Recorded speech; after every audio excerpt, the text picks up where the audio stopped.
Welcome to today's episode of the Declutter Hub podcast, your channel for super easy, no-nonsense advice on how to declutter and organise your home. Please welcome your hosts, professional organisers Ingrid Jansen and Lesley Spellman.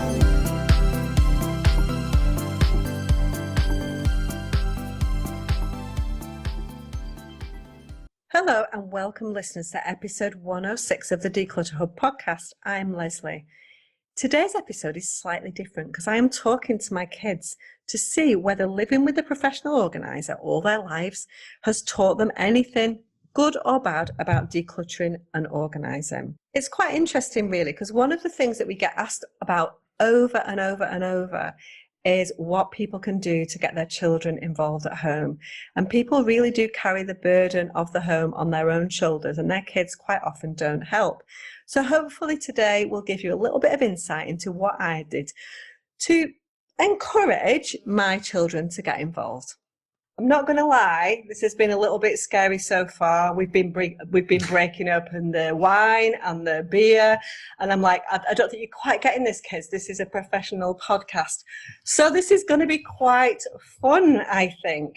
So basically, I had the idea. I spoke to Ingrid about it, and I thought, yeah, it might be quite good because these kids know me really well. They've lived with someone who's been into decluttering and organising for many, many years. So they've learned. And what have they learned?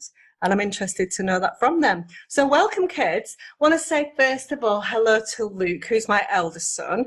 Now, Luke's 24 years old and he works now in digital marketing. Now, he lived here for quite some time, many, many years, Luke, didn't you? And moved out just over a year ago to live with his girlfriend, Ellie, and he still lives quite close to me in Manchester. So hi, Luke. Hello, thanks for having me back in my old house, the old stomping ground. You're very welcome.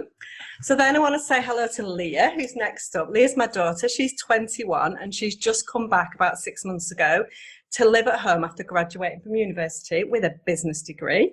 Hi, Leah. Hello. And finally, hello to my youngest son, Nathan, who's 17, who's in his final year at secondary school studying. I mean, this is as I was writing this script, I actually got his A-levels completely wrong. So I've already been told off. I've said that he was doing philosophy, politics and economics. Got that completely wrong. He's actually doing RE, politics and economics. So I don't even get your A-levels right, Nathan. But welcome, Nathan. Hi, yeah, thank you very much for having me. So let's start talking about some of the things that you have done and learnt over the years living with me. I'm sure it's probably been a nightmare at times, but hopefully I'm keeping my fingers crossed that there are some things that you have learned that you're going to take forward into your adult lives. Well, I know that you're actually adults already, but Nathan, you're going to take forward into your adult life. Let's talk first of all about tidying your rooms. So parents are constantly like, go and tidy your room, go and tidy your room. So what's your memories? Luke, let's come to you first. What's your memory of me telling you to tidy your room? I think that throughout my life, we've always definitely disagreed on what a tidy room actually is. My view of having sort of cluttered shelves, but in an organised sense, never seemed to gel with your idea of tidiness. And actually, you'd probably say that there's too many things on those shelves. I was also a big fan of putting things under the bed, sort of out of sight, out of mind. Although I thought they had an actual place, that wasn't quite what my mum thought. Definitely not. So I think we were at odds, but I think we both agreed on the virtue of tidiness, but we had different ideas of what that actually meant, I think. That's interesting. And so do you think then that I tried to enforce my idea of tidiness on you growing up? Yeah. But I think if I fought back hard enough on those days where you wanted to, have a big decluttering session, you'd kind of leave me alone. We'd meet each other in the middle and you'd say, well, would you at least, chuck a couple of those 12-year-old T-shirts away that are barely a pair of boxers to you anymore? That's quite an interesting thing, really, Luke. So just to put this into context, and this has not changed since the minute they were born, really, but I've got 3 kids, and the amount of attention that each one of them gets, Luke definitely gets the lion's share, probably about 70% of the attention seeking in this house. So he's always there. So the resilience, he's not lying about that. That's actually a thing. Leah then is probably about 20%, and Nathan is the other 10. So that just gives you an idea of him being attention seeking. No, of the attention that I require. Ouch. Yeah. I'm just so self-sufficient. But, I won't argue with your ratios. Thank you, Luke, for your lovely insight. Now It's I your know. podcast. Yes. Yeah, I'm the podcast host. You've got to be nice to me. So, Leah, my lovely, helpful daughter who puts these boys to shame, tell me about tidying your room and how that was for you growing up. Well, tidying's always been cemented in the household pretty much. Like since we were children, we were always required to tidy downstairs, wherever we were, and the kitchen, and we've also been told to tidy our bedrooms. I think the biggest clash me and my mum always had was my clothes chair. I'm too lazy to actually hang up my clothes, so... You make me sound quite sort of, we were made. It's like some kind of slave driving type. Was it really that bad, Leah, that I made you do this? Did you say that's incorrect? Well, I don't know. I'm feeling that it might be a little bit harsh. 7 a.m. Leah, get up! Time to tidy your bedroom! Not exactly what I want to be doing on a Saturday morning, I must admit. I just think there's a difference between, strongly requesting something and being forced to do it. So Mum was definitely a strong requester. Fair enough. And Nathan? Yeah, I think I would say that I'm somewhat familiar with the clothes chair as well. Tidying has always been a sort of non-negotiable thing. And, so for me now, still being at school, I know for a fact that in mornings I wake up, bed's done, and then I look and shock horror, there's clothes on the floor and you've run out of time, and you're worried. If you leave those clothes in that chair and you go downstairs, you feel the need to be like, I'm sorry, I know it's a mess, I'll sort it out. You're making me sound terrible here. I'm regretting getting you on the podcast. I thought this was always going to be really positive. You asked us to be honest. Brutal. You did. You definitely asked us to be honest. But yeah, so tidiness it's always been encouraged, I would say, positively encouraged. So in summary, you really like your mum and you're really, really happy that I made you tidy your room. Sometimes. Mm-hmm. Yeah, I think so. Okay. We definitely like you. She's all right, really. But whilst we put a microscope on the sort of decluttering thing, we're not going to beat around the bush. Okay, so let's put this into context again then. How tidy do you think your rooms are compared to some of your peers? Very tidy. Yeah, I would say massively so. We're all tidy in this family, ultimately. Our messy rooms are nothing compared to a few of our friends' messy rooms, that's for sure. But equally, we're sort of all held accountable to each other's standards. And I know, Leah's tidy and Luke's tidy is probably different to my version of what tidy is. So it is, but equally, they're all probably quite high standards, I would say. I would agree with that. And I guess that's just our non-negotiable in this house, really, isn't it? Because it's important to me, and I kind of force you, in inverted commas, as you've nicely said, to actually tidy your room. So let's talk about, you've mentioned non-negotiables, and at the Declutter Hub, we love a non-negotiable in a daily reset. So let's talk about what your non-negotiables are. So what I mean by that, for anybody who's not a Declutter Hub member, is that there are certain things every day that you need to do to reset your house. There are things that I've expected my children to do, some from quite an early age and some as they got older. So Leah, you start us off. What do you think the first non-negotiable is in the Spellman household? I'd definitely say that it's making my bed in the morning. Without making my bed, I just feel unprepared for my day ahead. And do you think that's something that you've taken with you when you've moved out? So you lived in a student house for 3 years. So did you used to make your bed there as well when you went away? Oh, definitely. Pretty much every day I made my bed, unless I was hungover, which I must admit was fairly often as a student. But in my head, that the day I was going to have at uni would not be as prepared or as successful as if my bed hadn't been made in the beginning of the day. Yeah, I think bed making is a really critical part of it. And I think, Nathan, 9 times out of 10, you make your bed before you go off to school as well, don't you? I think, yeah, that making the bed is something that has been encouraged and I've sort of learned. And then as time has gone on and I've maybe become slightly more self-sufficient, but only slightly, it's something that I actively want to try and do. And it doesn't matter what my room looks like everywhere else. I think the bed will always be done. So look, you've moved out now. So do you make your bed every day before you get up and start your day? Honestly, I'm listening to the other two speak about how much they love making the bed, and I sort of don't share that same passion. However, is our bed made every day? Yes. because there's another person whose tidiness I can benefit from, which is my girlfriend Ellie. But that doesn't mean I don't see the value in a made bed. I just think occasionally I might be the one who's still lying in it. Yeah, it's hard to make the bed when you're still lying in it, to be sure. I think of the 3 kids, I probably made my bed the least, and it was a gripe with mum. Sort of get home from school and I'd be told I didn't make my bed yet again. And I think always it just comes down to the time I get out of bed. So I wish I sort of could, but maybe I'm a bit rubbish on that one. What about another non-negotiable that you do within the house every day that I have an expectation that you as kids from a young age are going to do?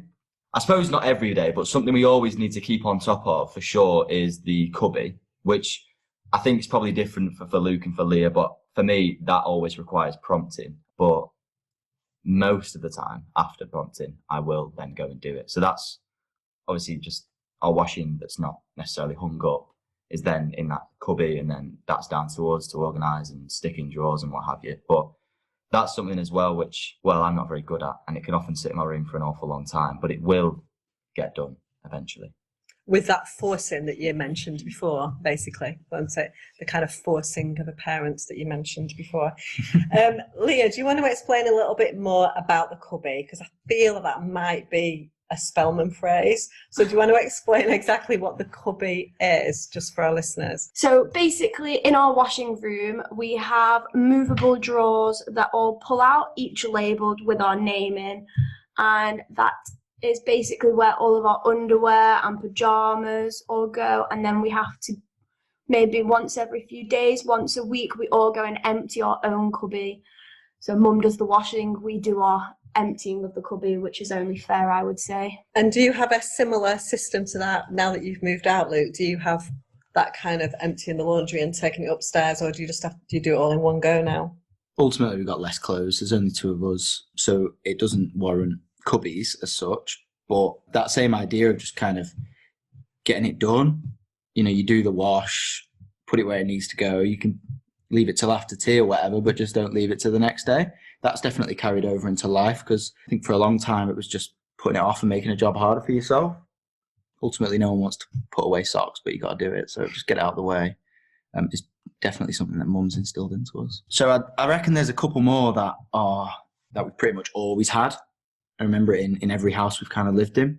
There's one that we call the basket, and that is a little wicker basket that sits by the coat stand in the hallway. We've got quite a busy house. People are coming and going all the time, and different sports and different activities, and things get left in the kitchen and around the hallways. What we've never had to do is immediately take them upstairs, but they do get put in the basket, and they do get taken upstairs later that day, or maybe a day later. But mum will, who knows what method she uses to decide who's going to do it, but she'll just pick one of you. You sort of jump for joy when it's not your name called. Sort of go along the lines of, Nathan, go and do the basket, please. It tends to be Nathan, I think. Definitely does tend to be Nathan. It seems like a you job to do the basket, to be fair. And then the job is literally to take it upstairs and dump whatever is another person's onto their bed, and then they come back to a nice little pile of things to put away in the room. It all seems to work quite well, actually, because it's not that hard a job, but that's something that we've always had. And then I think another one that's definitely worth mentioning is how we do dinner times and cleaning up the kitchen. It's definitely a non-negotiable rule that you can't leave the kitchen if it's not tidy after dinner. And we sort of applied our own little rule amongst the siblings and stuff. Like if you were the one that cooked dinner, you were exempt that night. That seemed to work quite well. But ultimately, the kitchen was done after dinner straight away. And I mean, I can't speak for the other 2, but that's absolutely carried on throughout my life now. And I think I struggled with it at uni in a shared house, but now in my own house, I sort of don't see it being any other way. You sort of just tidy after each meal and it's reset for the next time. So I think that of all the non-negotiables, the basket, the cubby, the bed, the one that's definitely carried on for me is the kitchen tidying. Good. So I taught you well. Yeah, sometimes. Yeah, they're not so sure. They're all scared. When we go off mic, they're all like, "Is that okay, Mum? What I just said, is that okay?" Because I was being a bit too honest. I'm like, "It's fine." That's what this is all about. It's about what have they. Of course, everybody's going to know that I've had quite stringent rules that have applied, because that's what you have to have if you want to involve your family in doing things. And we all know how hard it is to get our children involved in doing chores for us, and sometimes you get to a stage where it's just easier to do it yourself. And I'm going to be really honest here, there's plenty of times in this house where I do these things myself because my children have not done them. And so it's not that they are doing these things rigidly every day, but there's definitely a semblance of that happening. And I think they know that in principle they need to be done. And so, our advice to you is try and get your children involved from a really young age and try and instill these things into them. Don't do everything yourself. The workload absolutely needs to be shared amongst the family. Otherwise, it's just too hard. And then that's when you become very, very overwhelmed. Obviously, we call these things non-negotiable, but I think we all realised eventually that if you kind of did the non-negotiables, then mum and dad will kind of be off your back on the bigger rules. So if you're trying to get out the door to go chill with your mates in the park, you do your non-negotiables really quick, and then you've appeased mum and you can get out the door quicker. Very simple rules there, weren't they? You could pull the wool over my eyes by doing a bit of washing up, and then you could just do what you want. Is that what you were saying? You'll be on the way out, you say if you're doing your cubbies, and you sort of give a little smile and say way ahead of you and slam the door and run off. So let's talk about decluttering specifically and what impact decluttering had on you then while you were growing up. Okay, Leah, so decluttering in your room. I have many fond memories of decluttering in your room, but I feel like sometimes when I decide that it's going to be done, it might be a little bit early in the morning for you because you do like your bed. Yep, the 7 a.m. rude awakenings are not for me, I must admit. So when she runs in, Leah, it's time for your declutter. Having had done it 6 months prior, I must admit I'm less than pleased for that to be happening. At the end of the day, when my room is decluttered and there's 2 bags of clothes gone, I always do feel better for it, I must admit. Yeah, we did your makeup, didn't we, as well? Did a nice declutter of your makeup. That was very satisfying. Yeah, it was. And you do like it, to be fair. You do like the decluttering. You just don't like doing it at the time that I want to do it, do you? I think it's definitely not. And so, but would you say that you do decluttering on your own without me, or do you prefer doing it with me? I think occasionally I do it by myself, but I think having a declutterer as a mother definitely makes it easier when you want to make them decisions that you don't necessarily know whether it should go or it should stay by yourself. And having the little prompt from you definitely helps. Good. Nathan? Yeah, I think in fairness to Leah, none of us really appreciate that early being woken up at 7 o'clock or whatever it may be. Can I just say, I'm not even sure that I'm up at 7. Like, when have I come in your room at 7 o'clock in the morning? It has been 7 o'clock. I can clearly it haunts us all. I think it was 7 I just can't imagine getting up at lunchtime at 7 o'clock. I don't even function with my clients till about 9:30. Why would we be coming into your bedrooms at 7 o'clock in the morning? No, I actually contest this. I don't believe this is the case. I can categorically say that I've been woken up at 7 o'clock before. I think I have a quite vivid memory of reading. I did do it quite recently, to be fair. Yeah, and that was a one-off. Yeah, I was lying in bed and slamming through the door like, "Do you want this? Do you want this T-shirt? You're too big for this now." So, yeah, I think we can all appreciate those 7 o'clock, shall we call them rude awakenings. But from my perspective, I do actually appreciate them, and I know that maybe not in quite the same extent as Luke or Leah. I really benefit from, I think, my mum because I'm quite lazy, I would say. And so it's very easy to sit there. And if you do something badly enough, then eventually she will pick up the slack, I would say. So it's nice to sit on the end of your bed and be like, yeah, no, you can get rid of that. You can get rid of that. It's quite like cathartic, maybe, after you do it, you feel better for it, I think, in the long run. I'm just a little bit nervous as well about the tone that you're suggesting that I do my decluttering in, like, do you want this? Do you want that? Because that is not the tone that I tend to use with my clients. It's much more softly. So can we just establish that that's not really a thing? I think I'm just a little bit jealous of your clients, to be honest. Like, that nice tone. Maybe you might treat us slightly different than your clients, Mum. Okay, you're probably right. So Luke, ever had any lovely decluttering experiences with your mother? Luke's thinking. Do you know, I don't actually have many standout memories of us doing a bit of a decluttering session together. I think I was always really quite resistant to the idea of my mum sort of going through my drawers and my cupboards and stuff, and sort of always came to the agreement that, well, I would do it And so I'd kind of go grab a bin bag and throw away the oldest t-shirts and stuff. And as much as I never wanted to do it, when I got to the end of it, I saw the benefit, because you've got more cupboard space for clothes that you actually like, and all of a sudden you sort of feel like you're sifting through an actual collection of clothes that, you know, makes you happy or whatever. Do I actually have good memories of doing it? Probably not, but it definitely brought value to my life. I think, to be fair, Luke, the clutter is still all up there because it's still, you've moved out and left your clutter behind you, which you refuse to come back and sort out. So that's the whole, so perhaps you've never actually done any decluttering in your life, and that's why you've got no memories of it. Well, I think like father, like son, I would say. I think as soon as you, you know, took my bed out, and it stopped being my bedroom, didn't it? You know, not my room, not my problem, I think is the motto there. This is getting very beefy now, so we need to probably move on. So we've talked about tidying and we've talked about decluttering. Now, Leah, you've actually done a decluttering session with me as my little helper, haven't you? How did you find that? Yeah, so every time I've come with you, it's really satisfying to see the start to end process, and it's really nice to see the complete change in the client's aura, and you can just see that there is a massive weight lifted off their own shoulders, and they just feel or seem so much happier from the beginning to the end of the day. There's a massive change in the way that they act, and definitely how they feel as well.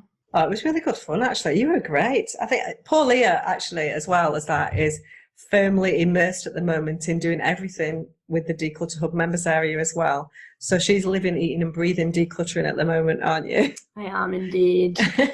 So she's loving it, aren't you? Loving it. So look, you've now moved out, so you don't have the benefit of having me shouting at you and forcing you to do decluttering in your room and tidying and non-negotiables anymore. You are your own person in your own house.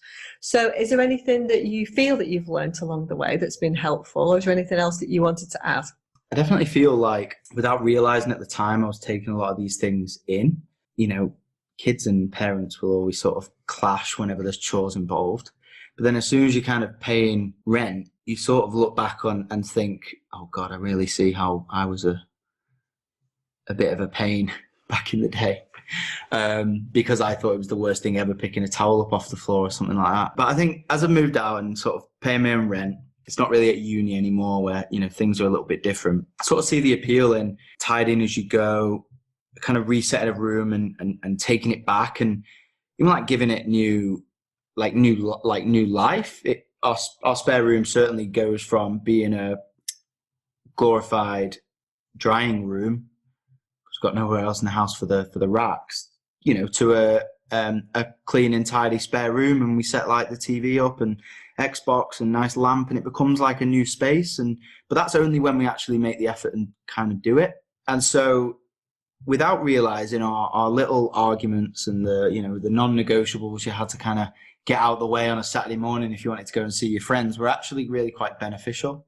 Don't get me wrong, I'm so happy I haven't got to do that anymore, but it's on my terms now, I think, is ultimately the new... I think that's what it is, Luke. I think it's on your terms, and I think that's the case, and just going back to what we were saying at the beginning, as parents, it's just, we don't like doing it either. So we don't like constantly nagging our children to do things, but it's just something that has to be done. And our priorities are very different than your priorities when you're growing up. And so it's all about that priority shift. And as soon as you then move out into your own house, your priorities start to then become aligned then with your parents. And so I think that's what it's all about. So that's what's interesting, really, the difference between you, Luke, then, who have got your own space now, Leah, who's had so she's lived on her own, she's had a student house, and Nathan then, who's still at home and has not experienced what it's like to be proud of your own space. And so do you think that you've learnt anything, Nathan, over the years that you will take away with you? When you're going away from home next year, is there anything that you think you'll take with you? Yeah, I'm sure I'm going to then take a lot of the skills that I'm sure Luke and Leah have shown whilst they've been at their sort of different stages in life, and moderate that to suit me, as I'm sure all people will have to do, and going through it and seeing how that progresses. I think it's actually really interesting, because one of the things that we talk about, that people talk about all the time, particularly clients of mine, is what we find is that people who have had parents who've been quite extreme, so quite extremely clean and neat and tidy, or more on the cluttered hoarding scale, perhaps in some instances. There's no pattern in terms of, do people follow in the parents' footsteps, or do people fight against what their parents did? So it can go both ways. And so it's quite interesting. I feel quite confident just looking at you now as young adults that you will probably take some of those tidy organisational skills with you. I don't feel that you're going to fight against it because you've not fought against it really as children. So yes, I have quite high standards in the house. The most important thing for me when you were all growing up is that I wanted a house where you could live in and enjoy. Well, that was an interesting podcast, trying to keep my 3 children under control and getting them to say all the right things for me. I think they've been honest and insightful. It's been interesting to me as well, because it's not really a conversation that we sit down and have very often about how I affected them. It could have gone so much deeper, couldn't it? It could have gone so much deeper, actually, but we kept it all about decluttering and organising, which is absolutely fine. So I hope that's been really helpful for you, and has given you some food for thought about, if you've got young children, the kinds of routines and habits that you might want to start instilling into your children. What are your non-negotiables going to be? Are you going to encourage your children to clean up after dinner if they're of the age that they can? Are you going to insist that they make their bed every morning so they start the day in the best way possible? Are you going to ask your children to put their clothes away if you're the one that's doing the laundry or doing the ironing? There's lots and lots of things, and everybody's got a different way of dealing with their children's chores. But one thing's for sure, the whole family need to get involved. We've talked a lot today about the day-by-day part of the reset system that we use at the Declutter Hub and how my kids now use that in their day-to-day lives. If you feel like you would like to focus on routines in your home, why not take a look at our lovely membership options? We've just had a huge influx of new members after our recent Reset Your Home challenge, and they are all at the beginning of their journeys and loving what the membership has to offer. One of our newest members sent an email this week and said she would gladly skip 1 Starbucks coffee a week to have the insight she's getting in our membership. I absolutely love that, and I love that she's thinking about what the value is to her in terms of 1 coffee a week versus a tidy house. It's absolutely priceless. So if you'd like to know more about the membership, please do go to members.declutterhub.com. We would absolutely love to have you on board. So all I need to say now is thank you so much, Luke, Leah and Nathan. I know you're my kids, but I really, really do appreciate you taking time out of your day to share your thoughts on your childhood and your decluttering and your organising and your tidying and your routines and non-negotiables with us. I'm sure a lot of our listeners will really love the insight that you've shared with us today. No problem at all. It's been fun. Anytime, Mum. Anytime. Maybe do a repeat at some point. Who knows? The next stage in your journey when you're all 45 and 52. When I've got the Declutter Hub business myself. Yes, Leah's got her eyes on the Declutter Hub business, so maybe, yeah. When I finally stopped being so scared of podcasts. Yeah, this is their first podcast, so they're very excited. And so they asked if they could do the outro. So take it away, kids, do the outro. If you've enjoyed this podcast, please share it with others. Maybe your friends and family would love their show too, being Lesley and Ingrid's.